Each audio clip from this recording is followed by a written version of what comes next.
तर पुणे महापालिकेच्या निलंबित आरोग्य अधिकाऱ्याचं खळबळजनक पत्र व्हायरल झालंय। मुख्यमंत्री एकनाथ शिंदेंना पाठवलेलं पत्र हे व्हायरल होतंय। व्हायरल पत्रामध्ये एका मंत्र्यावर गंभीर आरोप करण्यात आले। निलंबित आरोग्य अधिकारी भगवान पवार यांच्या नावानं हे पत्र व्हायरल झालंय।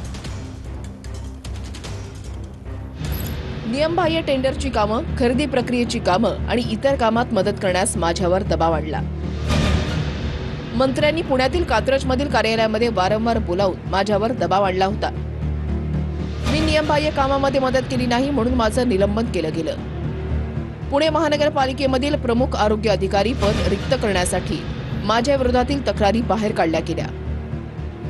तथ्य नसलेल्या तक्रारी बाहेर काढून घाई गडबडीमध्ये माझं निलंबन करण्यात आलं।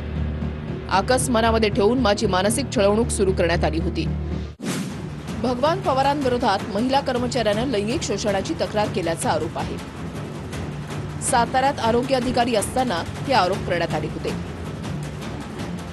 आरोग्य खात्यामध्ये साहित्य खरेदी प्रकरणामध्ये गैरव्यवहार केल्याचा संशय आहे।